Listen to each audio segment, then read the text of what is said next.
ستازی بید خداوند کریما که جورین تی جهان عرش عظیما کتی باز و بلند انسان شانا پگفتار و زبان اکل و بیانا گون مهربان و درگاه از کنوکین الله ناما.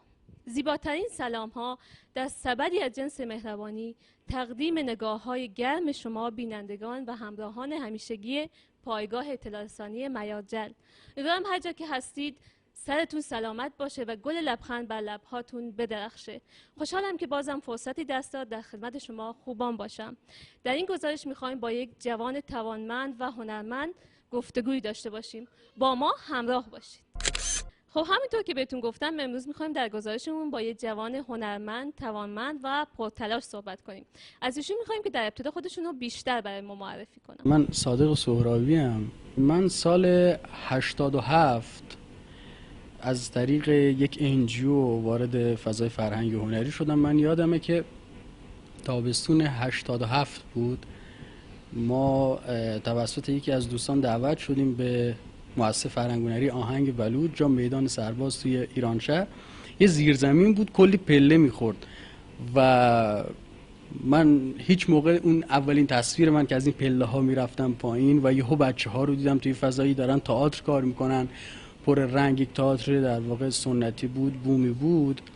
اون اولین تصویر من. خب با تئاتر شروع شد، فرم وایسادم، بعدش خب به هر حال چند تا نقش کوچیک بازی کردم.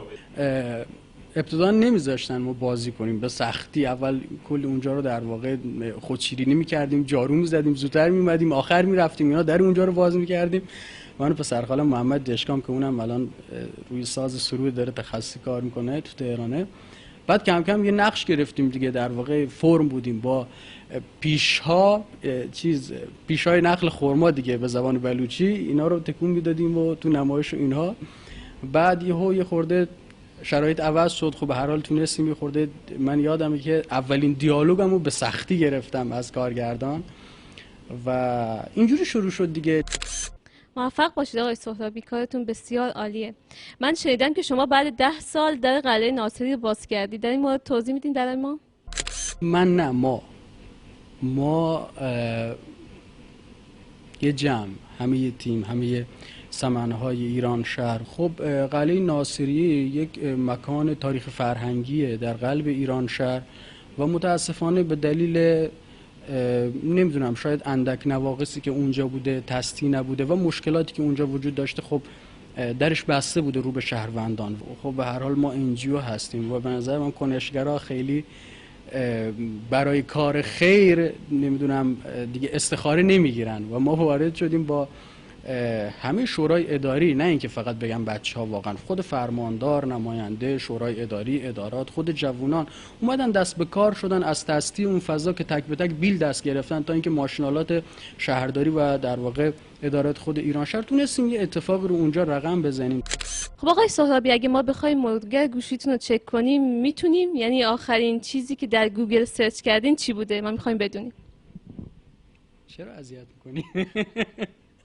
نه، میخوایم بدونیم که یه شخص فرهنگی چی سرچ کرده آخرین بار توی گوگل.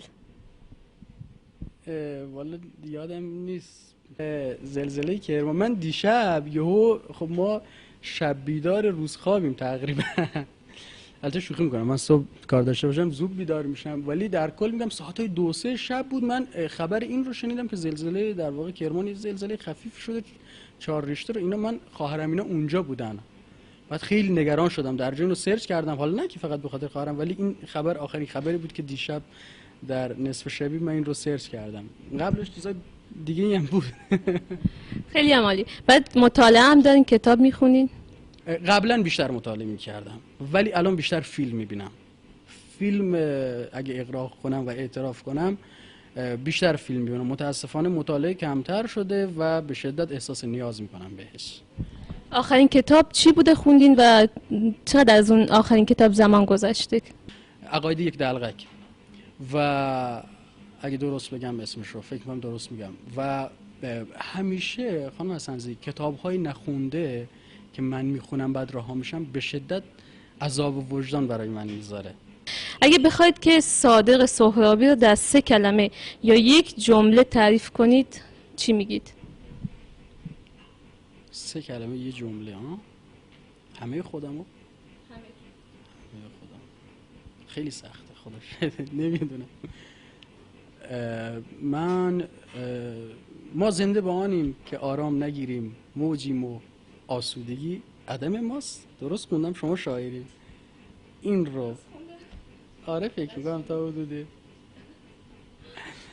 اگه درست نخوندم در کل اینه که در واقع تلاش سهم ماست و نتیجه سهم خدا. میکوشیم، سعی میکنیم که بگم امضایی از خودمون به جای بذاریم خیلی زیاده، ولی خب به هر حال به اندازه خودمون، به سهم خودمون برای جامعه، برای خودمون، حتی نه اینکه خیلی قهرمانانه بگم جامعه، حتی خودمون، شما هم خب عضو کوچیکی از جامعه هستیم، کاری کرده باشیم، قدمی از قدمی برداشته باشیم. خب آقای سهرابی، مخاطبان ما خواستن از شما بپرسیم استقلالی هستین یا پرسپولیسی؟ من اصلا فوتبالی نیستم متاسفانه، برعکس فکر کنم 80% از پسرای کشورمون من نیستم. خب آقای سهرابی، شما مجرد هستین یا متأهل؟ من مجرد. چرا مجرد؟ چرا ازدواج نمی کنین؟ کسی من نمیگه فکر کنم. نه شوخی میکنم. متأهل میشم انشالله به زودی در سالهای آتی، همین یه قرن آینده. انشالله موفق و خوشبخت باشید. اینو بگین که تاثیرگذارترین فرد زندگی شما کیه؟ کسی که خیلی دوستش دارین؟ والا اینکه تاثیرگذارترین خب آدمای متعددی بودن تو دنیای کاری و خب خانواده. خب من قطعا اگه به دوست داشتن باشه میگم که پدر و مادر. واقعا خب میشه باشون تماس بگیرین و بهشون یه جمله محبت آمیز بگین، بهشون بگین که دوستشون دارین و ازشون تشکر کنین بابت زحماتشون؟ من اغلب این کارو میکنم ولی الان 10 دقیقه به 11 فکر کنم خوابم. حالا اگه شما میخوای من زنگ میزنم بهشون. تماس بگیرین، اگه دیگه فوقش جواب نمیدن دیگه. مامان من همیشه خوش اخلاقه، مگر اینکه از خواب بیدارش کنم. شوخی میکنم، الان زنگ میزنم بهشون. مامان سیو کردم مینی مات. نگران. الو. مادر جان سلام. الو. مادر سلام. سلام مادر جان سلام. سلام.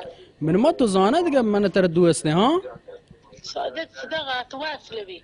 شو مادر تو زانه دیگه من تر دوسته ساک. چی؟ او من گوشو تو نزانه من تر دوست دارم. تی شرطری چوکه. ولت صدق هي چنه تقدر پیدا؟ مادر عشق نه؟ بگیری صادق پیدا. مادر الان تواریه؟ ها الان واشه. مگه تو چین دنیا خرابه. مگه تو زانه دیگه من تر ساک دوسته ها؟ زیادی. من ندارم. مادر تی شرطری چوکه. نزانم والا.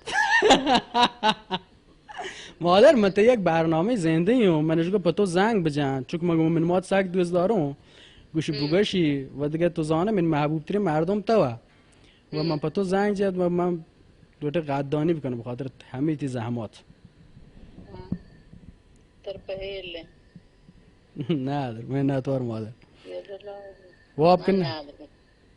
بیا ولایتی. آقای سهرابی، سخن پایانی حرفی اگه دارید بفرمایید. اول اینکه ممنونم از شما برای ایجاد این فضای صمیمی و واقعا چیزی که میخوام برای جامعه است، برای کشور، برای استانی که واقعا همه این حال بدی ها، گرونی ها، نوسانات اینا تموم شه، مردم در آرامش باشن، لذت ببرن، زندگی کنن. منتوار چه دلی جولان که انشالله که درستی مردمان ای می گزارش دوست و پسند ببیتن. گوشی که ره اگه بسته منی کوه و تلار و تریشگان گوتی سرپنجگان گودا شیری رهی بران کنه.